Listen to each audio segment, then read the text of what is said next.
Saya sudah diwawancara ya oleh Tempo dan sudah terbit dalam Tempo edisi Lebaran 8 April 2024, dan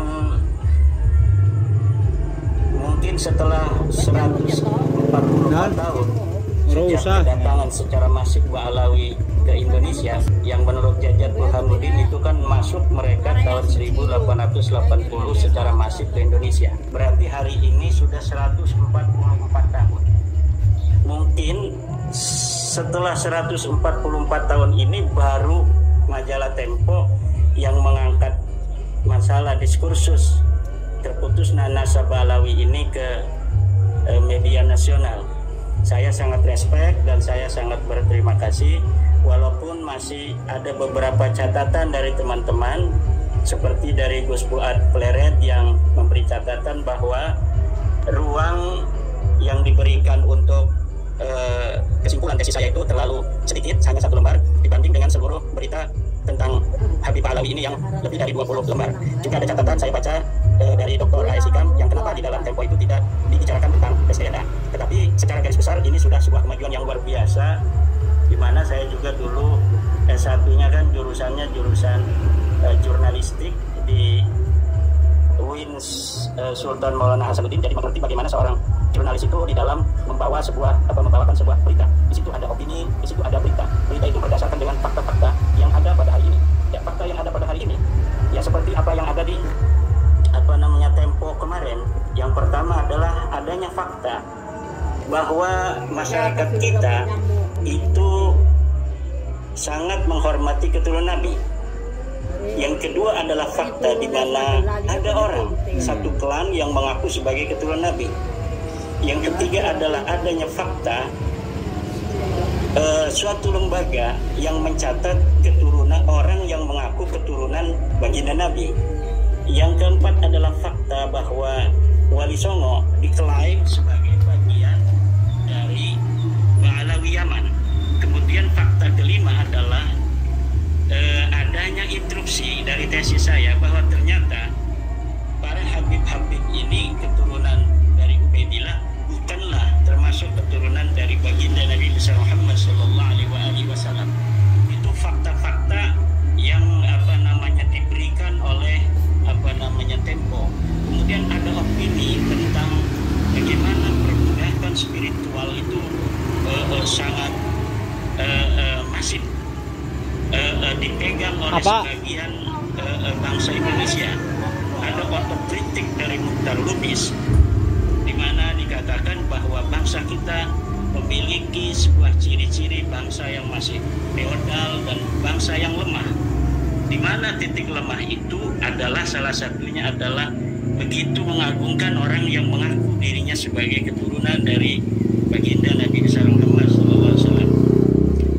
Jadi seimbang kalau di fakta itu menampilkan berita-berita sesuai dengan apa yang terjadi di lingkungan masyarakat secara profesional. Tempo kemudian memberitakannya ke publik. Tapi di dalam opini itu Tempo, karena opini itu kan berarti sebuah dari fakta disimpulkan sendiri oleh redaktor. Itu di dalam kolom opini itu redaktur majalah Tempo ketika bicara tentang Habib keturunan Nabi Muhammad itu keturunannya sudah menggunakan tanda kutip. Ini menunjukkan kalau dia tidak percaya atau ragu bahwa Habib ini adalah keturunan Nabi besar Muhammad SAW. Ini adalah sebuah yang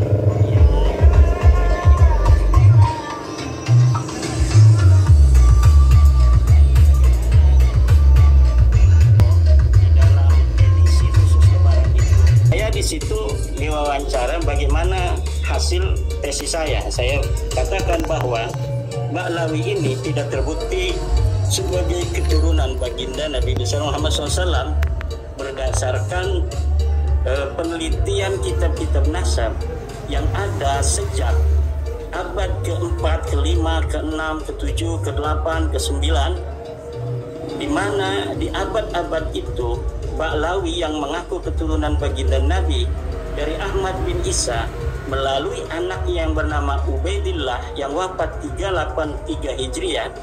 Itu ternyata mulai abad kelima ditulis kitab-kitab nasab yang menerangkan tentang anak keturunan Ahmad bin Isa. Tidak tercatat nama Ubaidillah atau Abdullah sebagai anak Ahmad bin Isa. Demikian pula di abad yang ke-6, abad ke-7, abad ke-8, abad ke-9.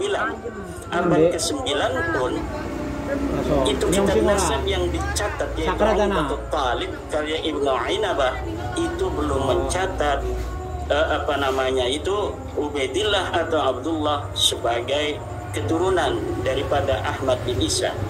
Dari sini ada kesunyian silencio di dalam ilmu sejarah, argumentium ex silencio selama 550 tahun, di mana kalaulah ada kesunyian, di situ dapat ditarik sebuah kesimpulan tidak adanya sesuatu yang sedang dicari.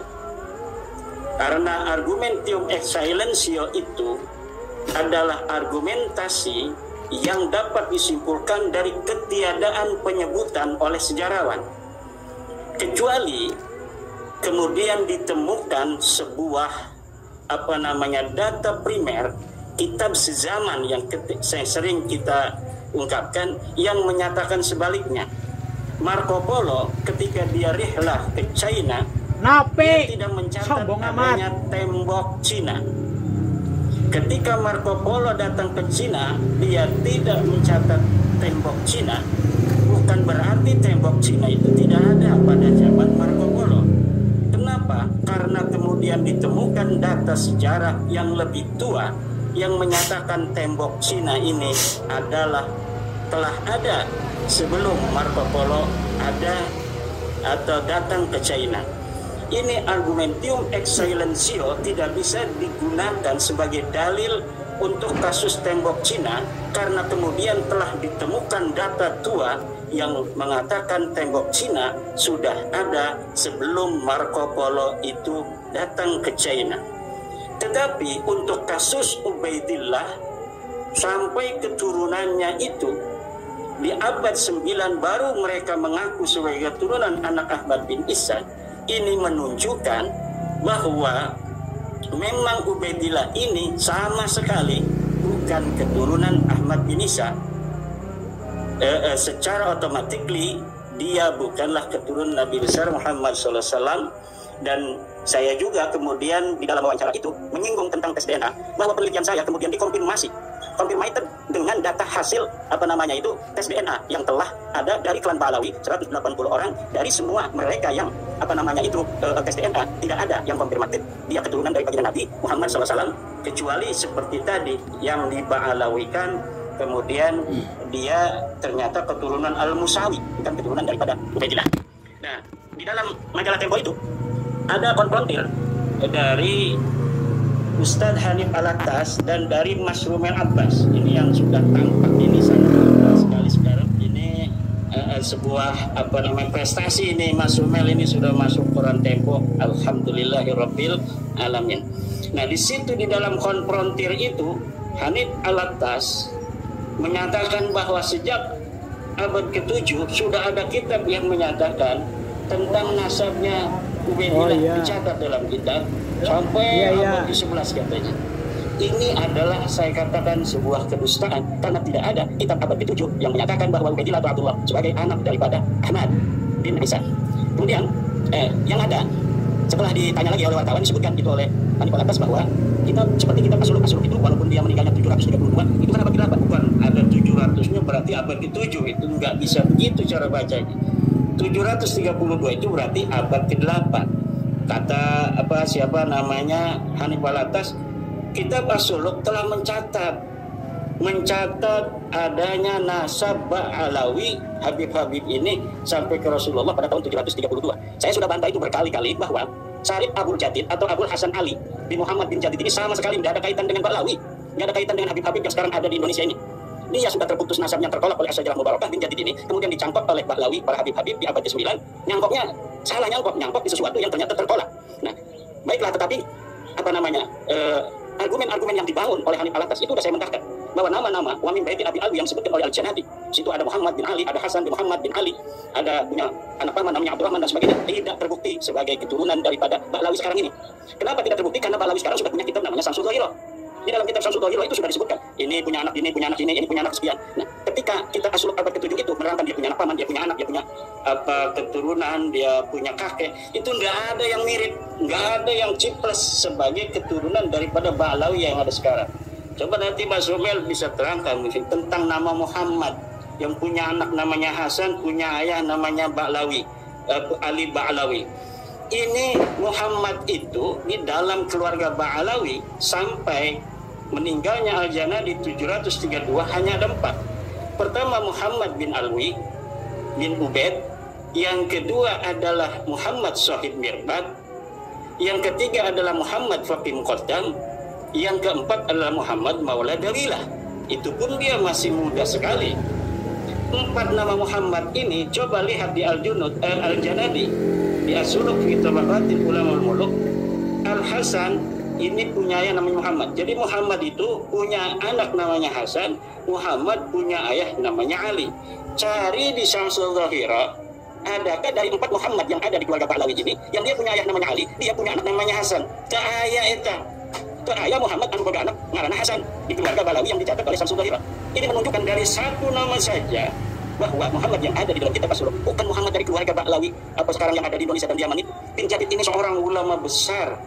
Dia ahli hadis yang konfirmatif, terkonfirmasi kitab-kitab, banyak kitab-kitab yang menulis tentang nama Abul Hasan bin Muhammad bin Ahmad bin Jadid. Ada yang mengatakan Abul Hasan Ali bin Muhammad bin Jadid, langsung tidak ada Muhammadnya. Nah, tetapi tidak ada satupun ulama yang menulis bahwa Muhammad atau Abul Hasan Ali bin Muhammad bin Jadid ini adalah keluarga Abdurrahman As-Segaf.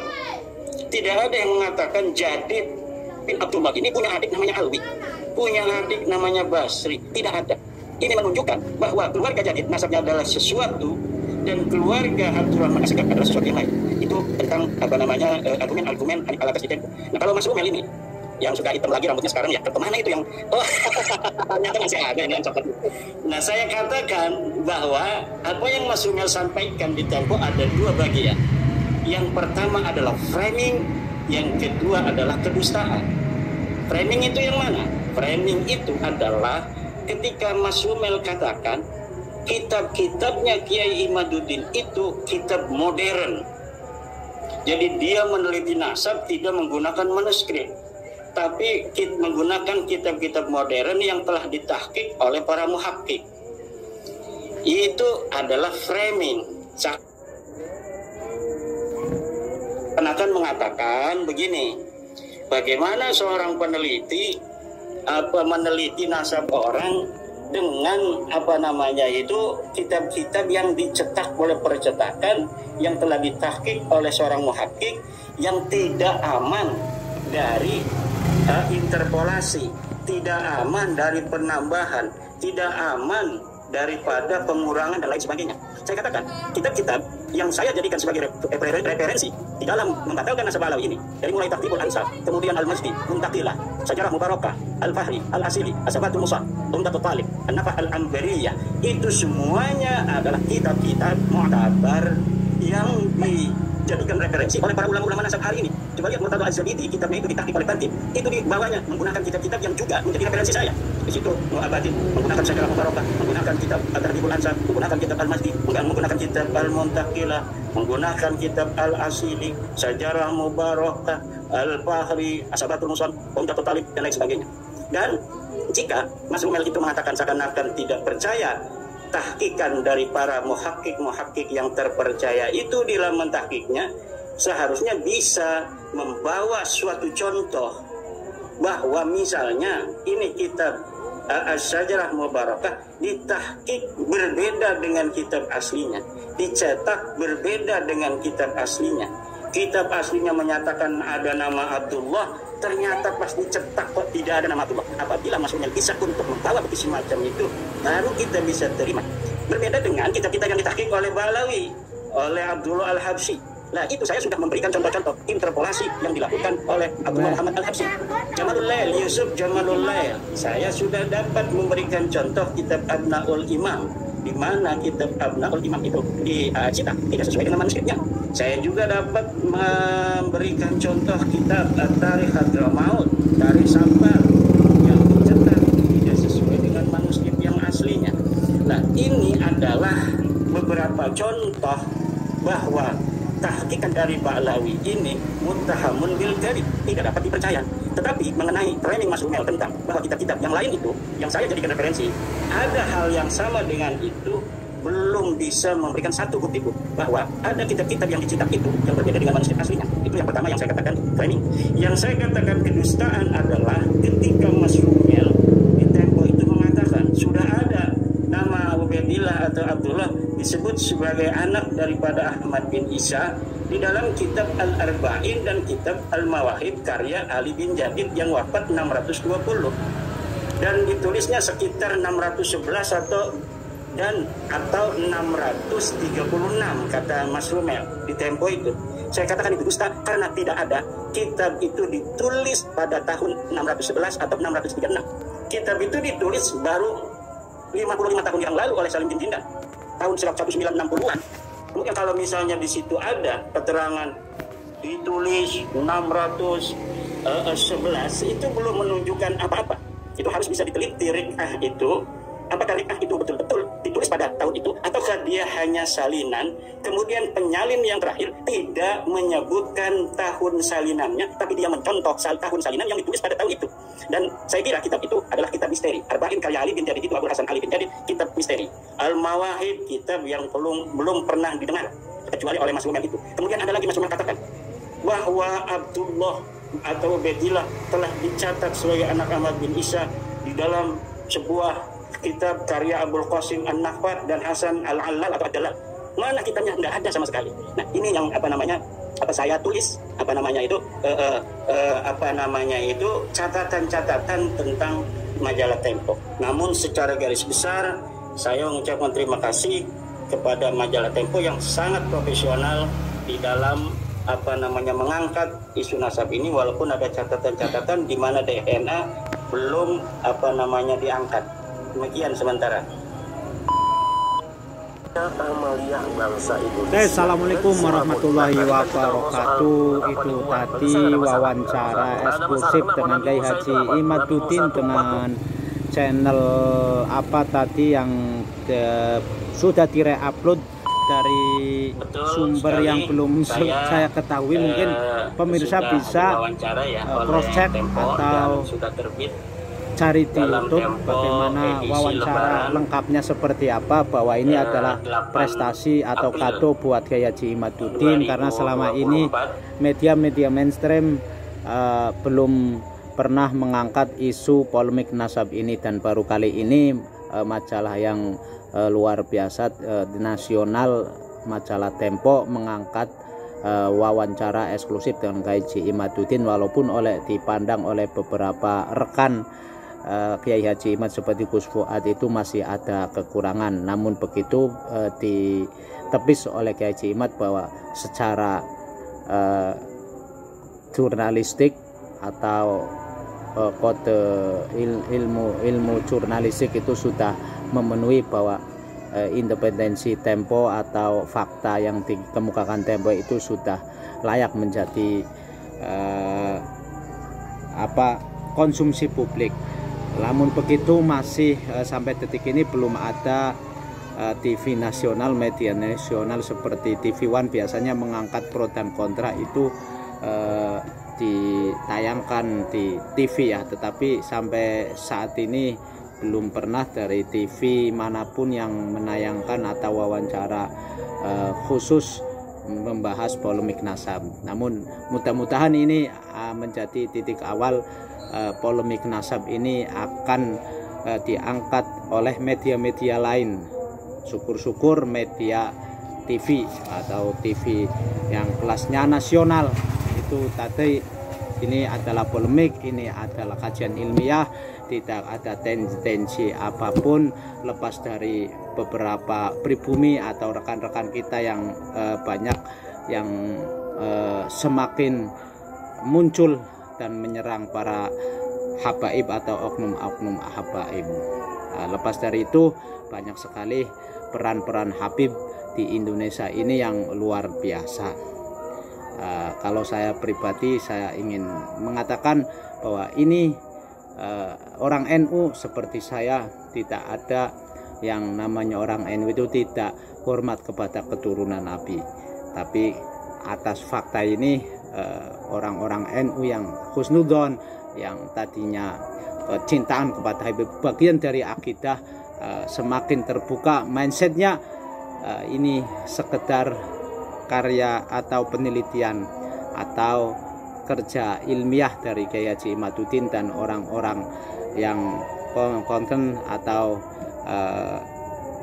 mau membahas tentang ini. Itu pandangan sederhana saya sebagai orang kampung yang nongkrong di tongkrongan. Kebetulan ini Hari Raya Idul Fitri, mudah-mudahan kalau kesalahan kita selama ini diampuni oleh Allah Subhanahu wa Ta'ala, dengan meminta maaf kepada teman-teman semua penonton saya. Kalau ada salah, mohon maaf yang sebesar-besarnya. Taqabbalallahu minna wa minkum minal aidin wal faizin, taqabbal ya karim. Assalamualaikum warahmatullahi wabarakatuh. Salam nasionalis, salam nasionalisme tingkat tinggi.